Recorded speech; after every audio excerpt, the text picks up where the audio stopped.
Hey everyone, Mike Miller with the Herald Times, joined by IU basketball columnist Jeremy Price, coming to you from the Big Ten's favorite Indiana high school gym, Welsh Ryan Arena. Swear to God, this is an Indiana high school gym. I say it every time we're here. It's also really This dark. is the college-looking half where they have the nice seats. The other side is all bleachers. All bleachers. It's really dark in here too. Yes. Michigan was really dark, arena-wise, and as you said up there, it was dark for the Hoosiers too. Yeah. Another dark day for Indiana, frankly. No James Blackman, obviously no OG Anunoby, and no victory either. Indiana's now lost both games of this quick two-game road swing, head home for Penn State on Wednesday. But man, this was just another. Frankly, I don't. This is bad. Yeah, this is real bad. It's sort of hard to know even what to say at this point. I mean, it's not a complete surprise that Indiana would come up here and lose to Northwestern, and a good Northwestern team. Yeah, really good no doubt. Northwestern team. But it was another frustrating day in the sense of, one, that Indiana got off to such a good start, jumping out 10-1 in the first 5 minutes, establishing that lead, then to sort of just fall apart, basically. Yeah. And the way they did it in spectacular fashion. I mean, 7 straight turnovers at one point, 8+ minutes, I think it was, without a field goal. 8 minutes without a field goal. And what was it, 20-2 run? It's 20-2. 20-2, Indiana yeah. started up 10-1 and down 21-12. 21-12, yeah. So there's the math.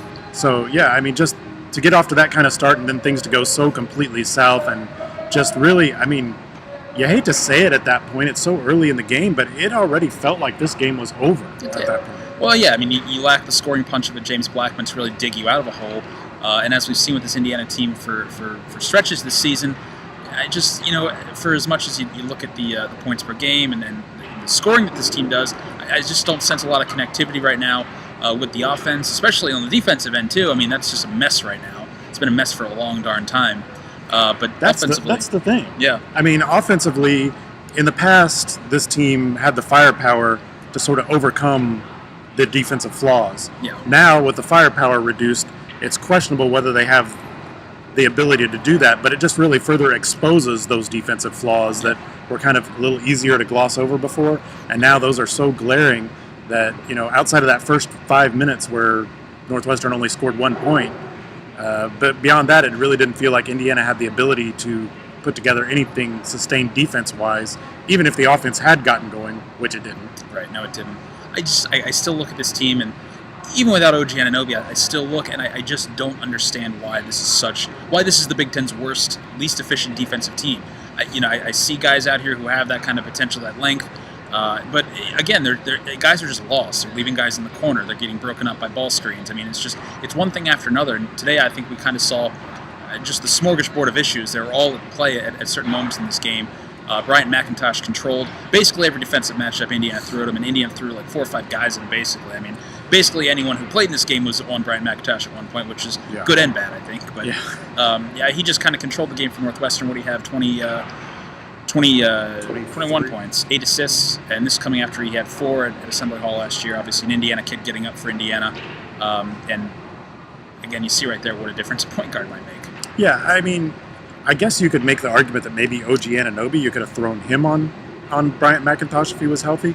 But outside of that, the truth is that I thought Devontae Green was really the only guy on this Indiana team capable of guarding Bryant McIntosh. Green was guarding McIntosh at the start of the game when Indiana got off to such a good start. Green was guarding McIntosh at the start of the second half. McIntosh didn't have any points or assists in the first 4 minutes of the second half. And as soon as Devontae Green left the game, scored on a runner, got fouled, made 2 free throws, and away we went. And so, again, that's what I'm talking about. You can blame it on the injuries or whatever, but really, these are problems that Indiana had before the injuries. They're problems Indiana has during these injuries, and they're problems that Indiana is going to have long after these injuries are gone and forgotten. Yeah, there's no doubt about it. I look at this team right now. We can talk about the injuries until we're blue in the face. I know certainly some people certainly want to bring up injuries, but it's a team that it doesn't seem like the pieces are really fitting, even with those injuries. It just seems like a team that's just kind of discombobulated, forced into certain situations and roles, and I just don't see, again, I use the word connectivity. I don't see that right now, and again, you can point to whatever you want to point to, but we're almost in February right now, and you look at some of the fundamental flaws, and obviously this is a flawed roster, but we're deep into the season where you continue to see these things crop up, and right now it just doesn't seem like a team that's not only not meshing well, but just they don't really feel each other well on the court. There's no real feeling of purpose or direction at times too, which is maybe the most concerning thing of all. Yeah, and that's why you get not only the defensive lapses, but the stagnant offense at times, where it just seems like everybody's kind of standing and waiting for somebody else to do something. Thomas Bryant was the one guy who was actually aggressive today, and I thought, this is the Thomas Bryant we've been wondering where he's at. I mean, you can debate whether you like Thomas Bryant out there shooting threes or not. That's a entirely separate discussion, I suppose. But the fact is, he was hunting his shot. He was looking for the shot. He wasn't hesitating. That very first three-pointer, he got the ball, he let it fly. He didn't think about it twice. And when anybody does that, they're going to be better for that aggressiveness by and large. And obviously, as this Indiana team's currently constructed, it needs Thomas Bryant to do that. But unfortunately, leaning on Thomas Bryant to do that and to do that alone is just not going to work. No, this is a puzzling team, frankly. You go home and you get Penn State, and after that you're up in Madison. After that you get Purdue. It's getting real here. You're talking NCAA tournament now, and you got to pick up some road wins. Where are they coming? I don't look at this season the rest of the way and say, all right, they're going to get one here. They have obviously Iowa and Ohio State at the end, and I think those are more favorable than some of the others, but you still got to go to the barn. You got Purdue, obviously Madison coming up next weekend. This is... these two games this week were as doable as any road games on the schedule with Michigan and Northwestern, and Indiana lost by 30 and 13. This has not been a place that's been very favorable to Indiana under Tom Crean. In the 15 games they've played, well, just in general in the series since Crean's been coach, they've lost 9 of them. A couple of them recently up here in Evanston. Yeah. And again, I go back to last Thursday, not a must-win at Michigan, but that would have been a great opportunity, a great cushion to come into this place where you got a surging team, a team that's playing really good team basketball right now, and you can still get out of this week at least feeling like you're not totally up against the wall. At least you had some room to breathe if you got that game on Thursday. But as we saw, it didn't show up in Ann Arbor. He came up here and just basically collapsed after you get that early lead. It was, like you said, it just felt over because you just didn't have those pieces in place to get you where you needed to be.